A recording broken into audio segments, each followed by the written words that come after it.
Look his face. Yeah. He's dangerous. He's special. You can like. The guy is special. Everything that could possibly be special about this guy is special. A guy like this is the type of guy that you love to watch and follow. The most special guy that I've ever come across. Hello and welcome back to the Periphery Core Sports Show. Today we are joined once again by the prospect Nathaniel Wood. How you doing? I'm very well, thank you, mate. How are you? I'm doing well. Now, since we last talked, I believe it was in January, February, it was before you were meant to fight Elia Tapiri. Obviously, that fight fell through. But you've had two fights that were very impressive wins. So how are you feeling now, looking back, from where you were at the beginning of the year to now where you are? Yeah, I'm feeling amazing. Obviously, the fight that fell through on the original London card in March, it kind of left me devastated, heartbroken, etc. And I think everything happens for a reason. And, because of what happened with that fight, the guy pulling out the day before, I thought, what, time to move up a weight. I've moved up a weight, and obviously that's 2 wins now at the 145 division this year, all in the space of 6 weeks.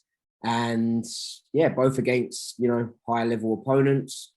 So as far as I'm concerned, if things couldn't be going better in regards to that, I would obviously like to have got the finishes. If I get the finishes, that's that little extra bonus. But, it's nice to get a bit of ring timing, especially with the long layoff. And yeah, I'm feeling like a completely different fighter. I'm feeling good. So, I just want to keep going in there and, making my way to that 145 division in that top 10.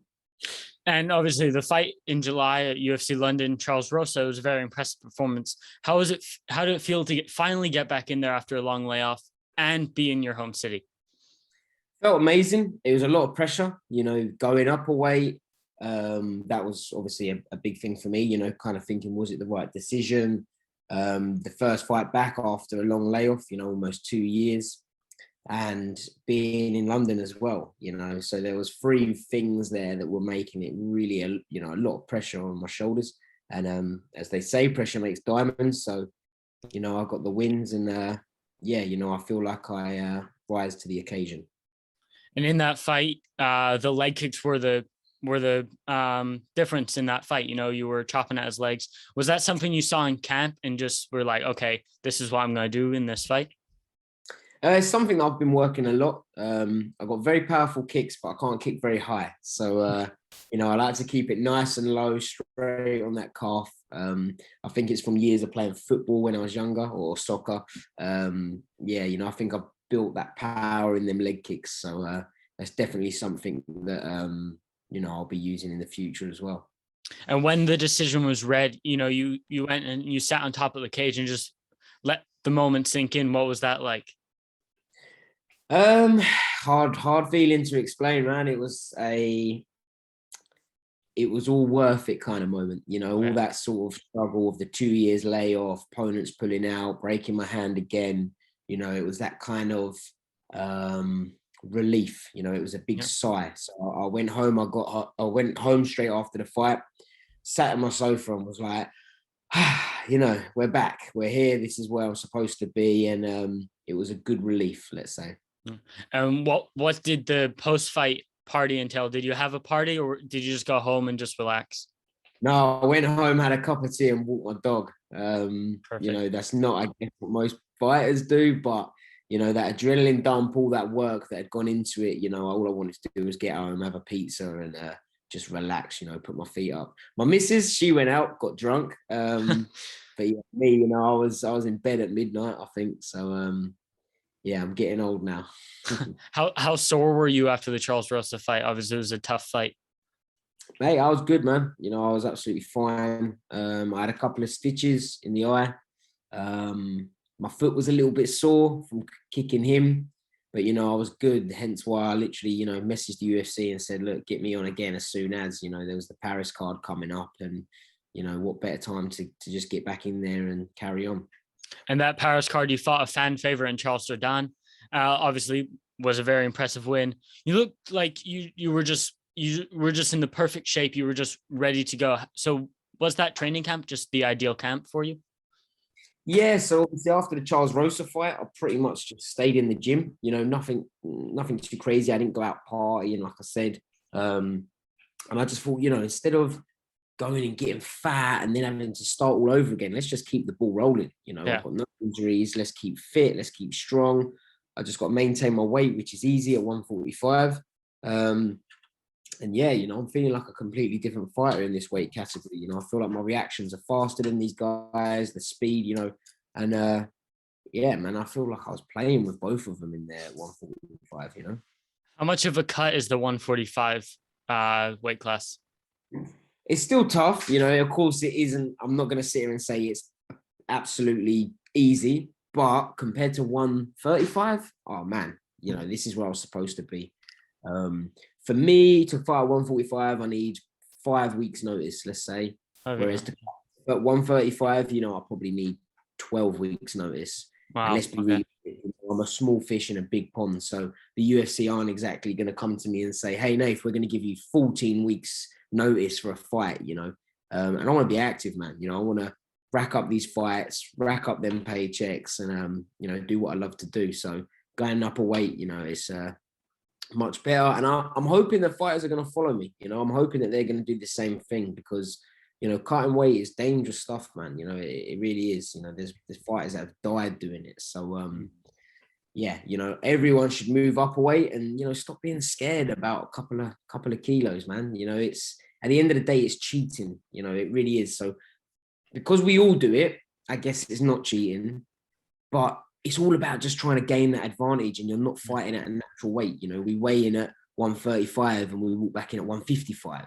You know, we're putting 20 pounds overnight. So I guess it's a form of cheating and, you know, you just got to kind of be confident in your skill set. And that's what I am. You know, I am confident in my skill set. I stayed at 135 for a long time, but that was because I had a kind of like a pathway. You know, I'd always been 135. I kind of knew where I stood. You know, these are the guys that I've got to beat to get into that top 10.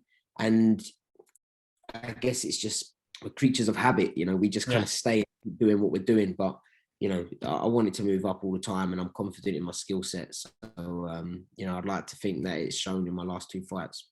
So it's safe to say we'll never see you on the Paddy Pimblett diet then? No, mate, my body just won't let me. You know, I'm a freak of nature. I've had abs ever since I was a kid. I can eat and I'll still be shredded. So, yeah, I could probably eat the Paddy diet and I'll still be shredded. But yeah, you know, at the end of the day, man, I'm a professional. You know, I like to have a binge, of course, but yeah, you know, I live in the gym, man. You know, I've been in the gym since the week after the Charles Jourdain fight. People think I'm crazy, but man, I love it. You know, why wouldn't I be in the gym? Yeah. You know, I love training. So, you know, there's no place I'd rather be than in the gym getting better. And that on that fight week, you know, it was a historic event because it was the first time the UFC had come to Paris. So what was it like being around the fans, being around the atmosphere on that fight week? Yeah, it was cool. You know, it was every fan that I met out there, really nice, really humble. You know, everyone was they were saying they were supporting me. Obviously, in the arena, I got booed. You know, I don't think the French like the English much, but I don't think anyone really likes the English anymore.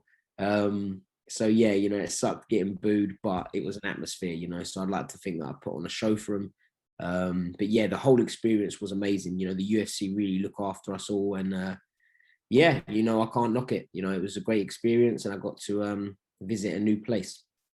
And, you know, it was funny because you went from the extreme of being the fan favorite in London to being one of the more booed fighters on that card because Charles Jourdain is a French-Canadian fighter. Yeah, you know, obviously they're going to back him. I knew that. But to be honest, I'd rather be booed than no atmosphere. You know, I'd rather be booed than them just be silent. So, yeah, you know, it got my juices flowing and, you know, I was buzzing to get in there, even if I was being booed.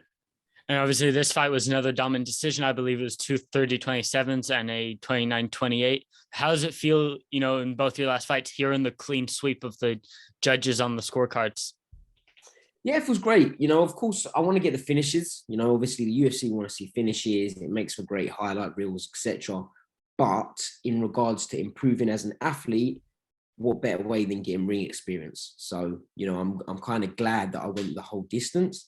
In an ideal world, I'd get the finish at the very last second. But yeah, you know, it was nice to go in there and get experiencing with a veteran in Charles Rosa, you know, a very, very high level grappler.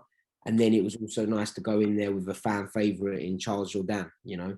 People might think that I don't like guys called Charles because I keep fighting them, but yeah, that wasn't my doing. But yeah, it's nice to get that experience in, having a full camp. If you go and get like a 10-second knockout or a 10-second submission, it's great, but it's also a bit like, all that work for nothing. So, Yeah. the fact that I went in there and got the full 15 minutes on both fights, it meant that my camp had gone well. My conditioning went well, and, it gives me something to now work and for my coaches to go over. And obviously now you're in a new weight class, and beating Charles Jordan puts you in a really nice spot outside the ranking. So I wanted to run a few matchups by you, that were in that 10, 15, maybe slightly outside that range. So the first one he's fighting this weekend, it's Sodiq Yusuff. How do you see that matchup going for you? He's on that periphery as well. Mate, I'd love that fight, man. I was thinking about, trying to get that matchup now because I know his opponent's pulled out. Yeah, but I nearly messaged you about it as well. Yeah, no, I just thought, you know what? I need a break, man. Do you know what I mean? Like, it's just the thought of getting back on the plane, back over to fight, I thought, man, I better just chill out a little bit because I don't want to, what's the word? Get ahead of myself. I've never had 2 fights in 6 weeks. So the fact that I've done that, got good wins, I don't want to overdo it. I want to be clever with it. So, that's a fight I would love, ideally with a full fight camp. So yeah, hopefully that's one we can get in the future. And how would you see that going? Do you think you would finish a tough opponent like Sodiq Yusuff? Yeah, I think I always go into the fights believing I'm going to get the finish. I'm never going in there in my head going, right, I'm going to go to the distance. Do you know what I'm saying?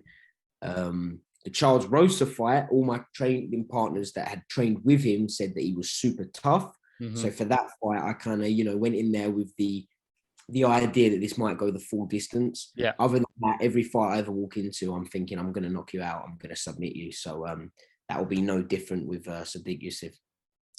And Elia Tapiri, you fought with him on the no. Never mind. Sorry, that's not the same card. I was thinking about the March 19th card where he knocked out Jai Herbert. But how do you see the Elia Tapiri matchup? You guys are both on a similar spot. Yeah, that's a tough matchup. Well, obviously both guys, Sodiq Yusuff as well, they're all tough matchups. This is the top 15. And to be honest, anyone in the UFC, is a tough matchup. The UFC they don't sign guys that a journeyman, let's say. Yeah. So you obviously have easier matchups and easier styles. So, you might be better fighting a striker as opposed to a grappler, etc. But yeah, man, these are all tough fights. I'm always going in there and I'm training my heart out, because anyone in the UFC can knock you out. Anyone in the UFC can submit you. So, any opponent that I get, I'm training like it's, for that belt. And I'm training with the intentions that I'm going to win. And a guy, I believe he's number 15, is Alex Casarez. How do you see that fight? Again, I see me finish. I see that one easier. I see me playing with him. I've watched him. He was Bruce Leroy, isn't he? Bruce Leroy, exactly. I remember watching him on The Ultimate Fighter years and years ago.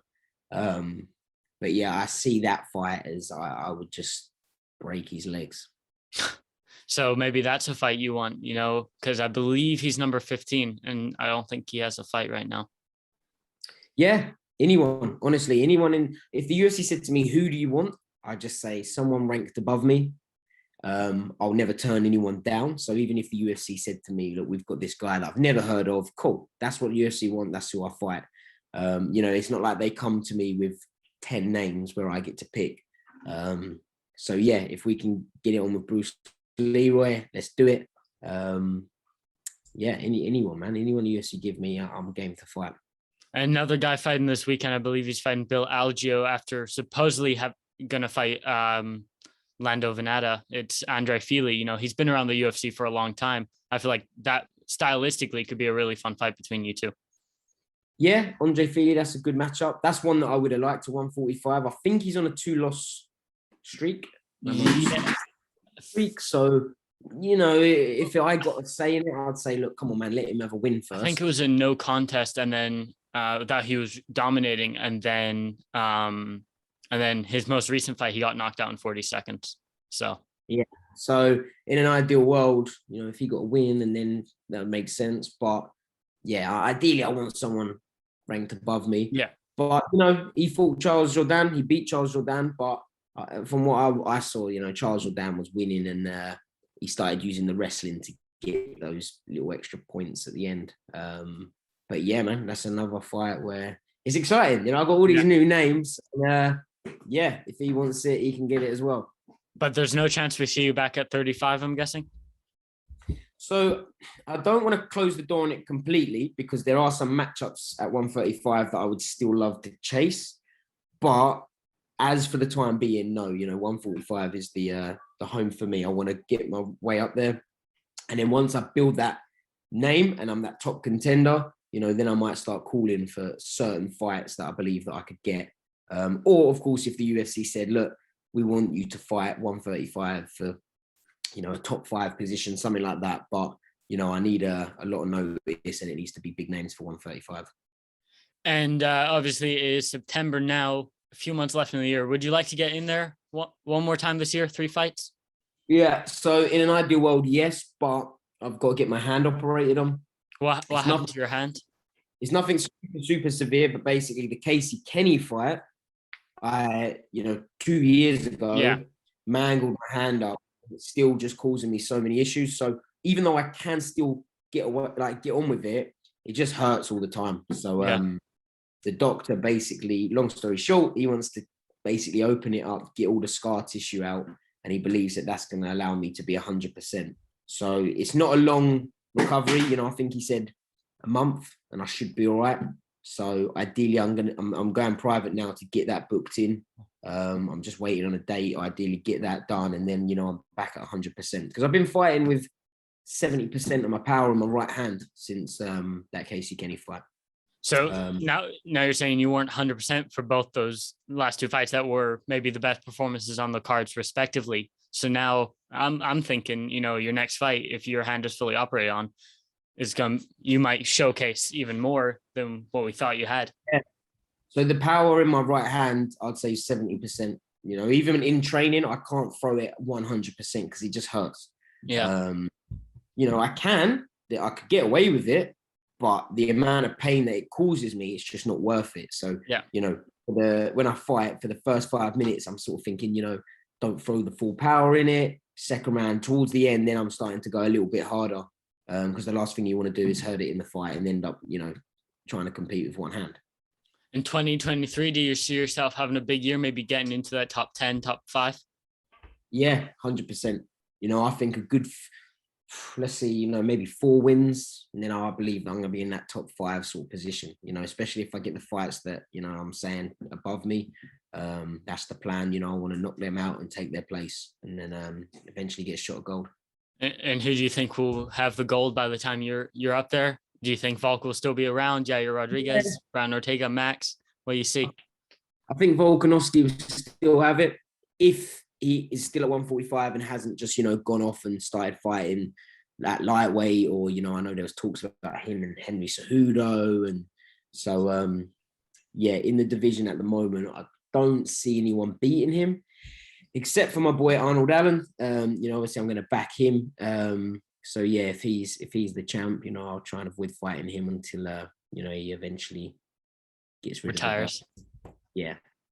And you mentioned 155. Obviously, Volk is an interesting spot, but we also have a very compelling main event at UFC 280. It's Charles Oliveira versus Islam Makhachev. So how do you see that fight going in October?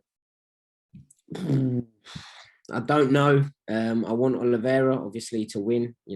Got to back him, man. He's the champ. So I'm gonna go. I want him to win, but I don't know. It's that Khabib style, isn't it? So. And good fight. That's the main thing. Yeah, we want it to fight. So I want to watch something that's entertaining. I don't want to be, watching a snooze fest for 5 rounds. We've got 2 big fights at your former weight class. We've got Aljamain Sterling versus TJ Dillashaw, and a guy you've wanted to fight with, Sean O'Malley versus Petr Yan. So how do you see those fights going and how that division shapes up then? So I think actually Sean O'Malley will cause Petr Yan a lot of problems. I think stylistically, he's just a better guy to fight Petr Yan. That's like I said, with styles make fights. I think, he can cause them problems. Do I see him winning? I don't know, but I think he's got a lot better chance than people think. And I'd go Aljamain Sterling, of course I want him to win, so I'm going to be backing him for that one.